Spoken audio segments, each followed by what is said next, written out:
All right, so let me show you what this thing is doing. It'll try to start on choke. You hit the throttle and it quits. Pressing the primer ball feels weak and you take it off choke and then it quits. Sometimes it won't even start at all. This is a really common problem with two-cycle power equipment, not just this blower right here. In this video, I'm gonna show you how to fix that. Coming up right now. We gotta get this cover off right here. We've got a 5/32 Allen wrench right here. Just got 3 more screws right here. 1, 2, 3.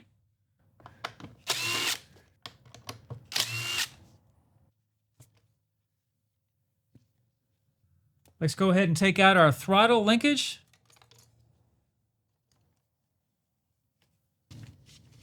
There's just 2 5/16 nuts in here.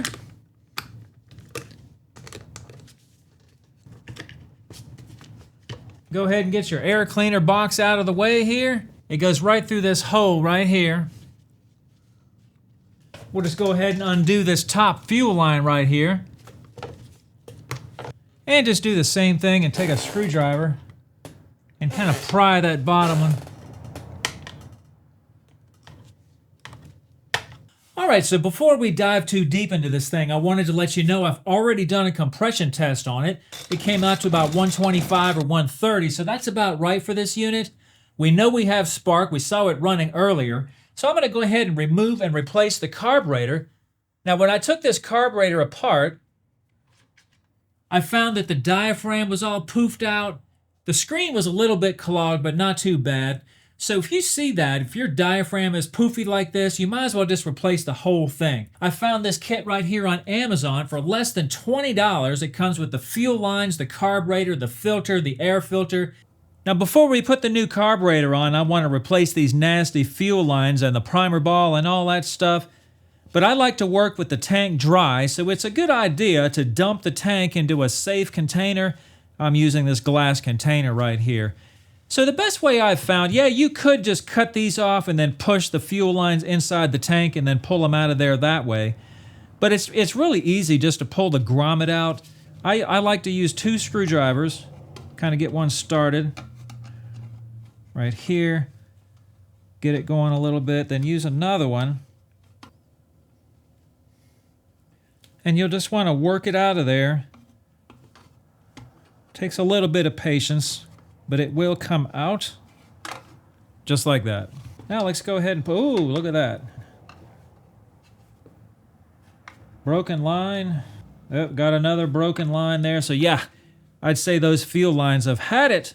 All right, so let me give you kind of a diagram here of how these things are supposed to work. We're using 3/32 fuel line with an OD of 3/16, okay? Here's our fuel filter coming into our barb right here. Right here's our barb, and that's going to our short line right here, okay? Now, if you notice, the short line is coming through. Here's the tab. That short line is at 7 o'clock, all right? The other line is at 2 o'clock. All right, so our short line goes to the bottom of the carburetor. Here's the bottom of the carburetor right here. Goes right here. And then our top line right here is going to our short nipple on our primer ball. And then after that is from the long nipple is going back into the tank for the return. Now think of it this way. The short little nipple right here going to the top of the carburetor is sucking fuel through the carburetor from the fuel line through the bottom of the carburetor and up to here. So the short one sucks and the long one blows to the return. We're not actually going to use this setup, but if you had this and you were going to use it, it would be just as easy as putting everything in place and hooking it all back up. It's very simple, but I'm going to show you how to do this if we didn't have this. All right, so I've gone ahead and cut a piece 7 inches long right here, and I fed it through the grommet and attached it to the nipple. Now, once you attach it there, all you got to do is pull it back, because that's just your return anyway. Now this other piece attached to the short nipple is 5 inches long, okay? That's going to go to the top of the carburetor. Now you can use these factory barbs if you want to, but if you break one or you don't have them, I'm going to show you how to get it through there without having to do that. Now here's our main fuel line that goes to the fuel filter. I've cut this one about 9 1/4, and this should give us about 1 inch to cut off because I'll show you how to get it through the grommet. I've put a mark here at 2 3/8, and that mark is going to rest right here at the bottom of the grommet. All I'm going to do is cut a little angle on the end of the fuel line. Just like so. And that will allow that to feed through there a lot easier. So just stuff your angle through. See that? It went right through. Now grab hold of it with some pliers. Easy peasy. Now we're going to pull it down to our mark. Right there. Now you can do all this with it inside the tank, but to me this is just a lot easier. Now we'll just go ahead and cut off our little angle that we put here. And we'll just add our filter back. All right, so our assembly is ready to go back in there. Now I've found that if you put just a drop of oil around the tank and just a little bit on the grommet too, where it goes into the tank.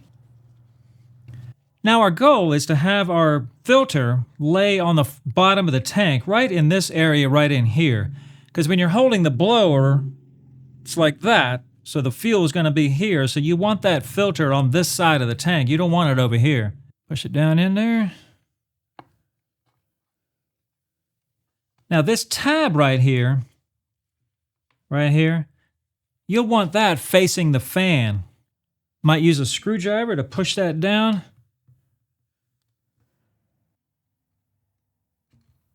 There we go. All right, so let's go ahead and put our carburetor back. Now our original gasket has 2 holes in it, like this one here is our original. But our replacement gasket has 2 holes at the top and actually only 1 little hole on the side right there. And the little hole lines up right here to that little thing right there. It's the second hole on the top if yours has that. That way it'll line up. Perfect. Slide our new carburetor in there. Now you could hook the hose up first if you wanted to. That'll help a little bit. If you notice, our secondary gasket has a little hole in it that lines up right here. Just like that, and put the air filter back. And we'll put the nuts on and tighten it back up. All right, got my air box all tightened up. Now when you put your primer in, I like to put it with the short nipple up. That's the one going to the top of the carburetor. That way your hoses don't get all tangled up. Go ahead and push that in and hook up our fuel line on the top, just like that. Now at this point, I want to go ahead and test the primer and make sure all that's working. Okay, got gas back in it. Hopefully this is going to work. Oh yeah, there we go. Now we're talking. Now I did want to mention with the new carburetor, you're probably going to need to adjust it. Those adjustments are right here. This is your low and high adjustment. Low is on this side, high is over here. And the way they've got this recessed, it makes it very difficult to get in there with anything but the right tool. I believe this is a 21 spline tool right here. You push that down in there and it will adjust just like so.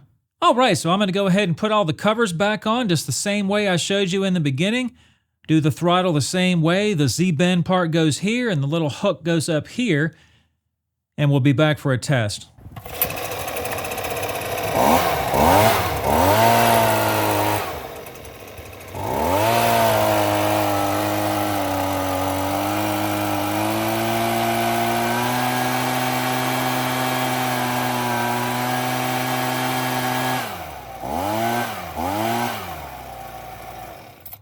Runs like a champ. Hope this video was helpful. Thanks for watching.